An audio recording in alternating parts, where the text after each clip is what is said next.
met her in the fall. He took her to a movie, and when they done it all, he took her. Hello and welcome to the Fabulous Picture Show. I'm Amanda Palmer, and this week our special guest is the master of filmic fantasy, Terry Gilliam, and he'll be joining us to talk about his mind-blowing new film, The Imaginarium of Doctor Parnassus. When Heath Ledger tragically died halfway through filming... Oh, late for a very important date. Terry Gilliam found salvation through the looking glass. By Hollywood standards, Gilliam's unique, but don't call him an anomaly. It's the problem is you've got to say "and" before you say anomaly. An anomaly. Also on the show, a hit film about accordion wars. Now that's an anomaly. But first, near, far, wherever you are, you probably have seen James Cameron's Titanic, and you probably remember that hit monster soundtrack by composer James Horner. Well, with the long-awaited Avatar, James and James are at it again.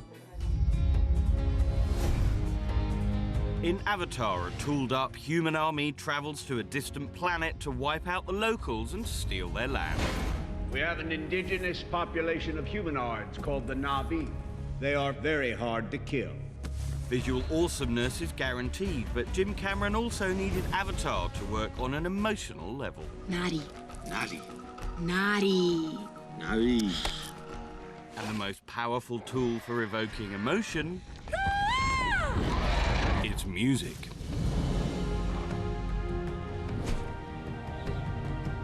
The emotional quality of the film is really brought out with the music. It's really, first and foremost, an emotional film, and then the hardware stuff.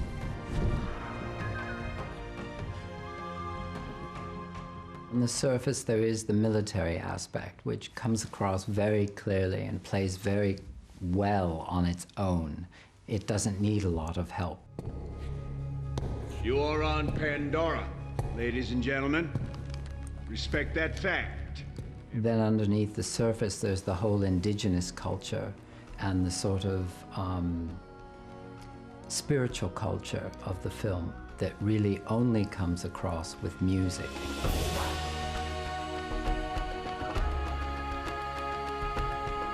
We did not want, the electronic, futuristic sounds that are often associated with, science fiction movies. We wanted James to use strings and to use woodwinds and to incorporate that as the big basis, and drums. Drums had a big part in the score for Jim Cameron because of what it represents from the Na'vi people.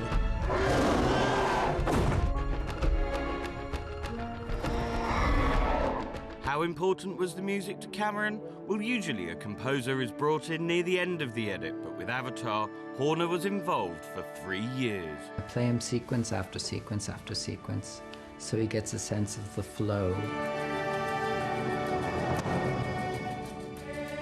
There are voices, several different types of choirs.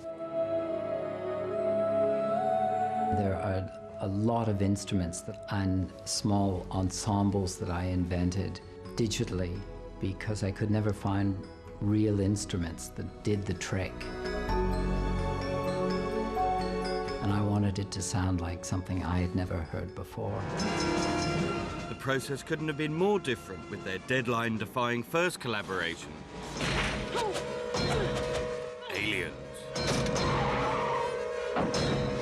We had very little time, and I was just working as fast as I could to what he was giving me. What came out, and it's just one of those things of history. I'm glad it came out as well as it did. There's a boat, Jack. Their next dance was Titanic. Jack. I think the music led the audience there as much as the visuals.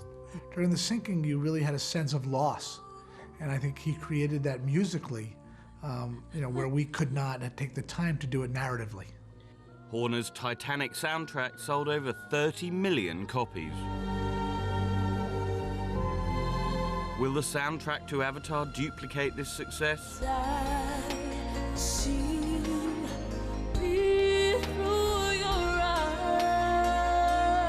At this point, it remains to be seen.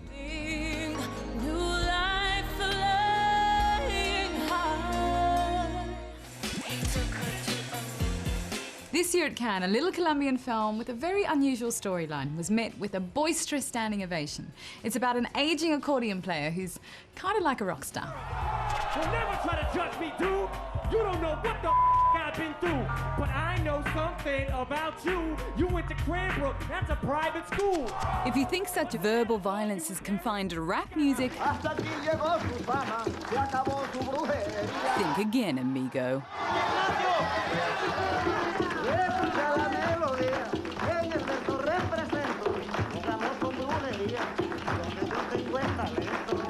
The Wind Journeys from Colombia is that rare and surprising film.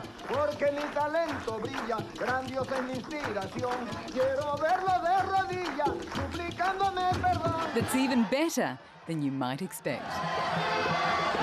This is the story of a man who has played his accordion all his life, carrying songs from village to village in the northern part of Colombia. One day he decides he won't play anymore. And he starts a journey to the edge of the country, the northern edge of Colombia, to give back his accordion and never play it again. Accordionist Marciano Martinez is a real-life juglar, or traveling minstrel, playing the popular Colombian folk music called vallenato. La gente dice que yo soy de la nueva generación. People say I am the last juglar left of the vallenato. He estado en muchas piquerías y más que todo en las parrandas. I've been in many competitions. I like to compete, to demonstrate my superiority. La supremacía con los contendores. This is a legendary instrument that is said to be cursed because it once belonged to the devil. And on the way he is joined by a very young man who wishes to be a musician, to learn the secret of music from him. Hey! ¿Qué boca lee? Bautíceme. Yo también toco tambor. Son como dos contrapuntos, porque él quiere aprender de él. They're like counterpoints. The boy wants to learn from him, but the master never wants to teach.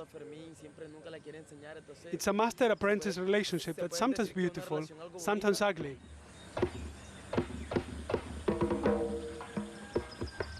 The Wind Journeys is a window on a seldom seen side of Colombia.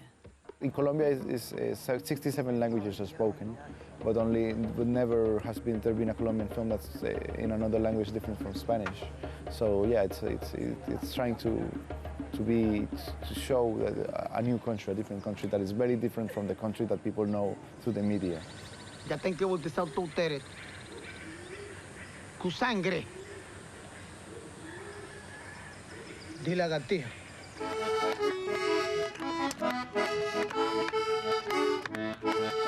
And with the Wind Journeys storming the film festival circuit.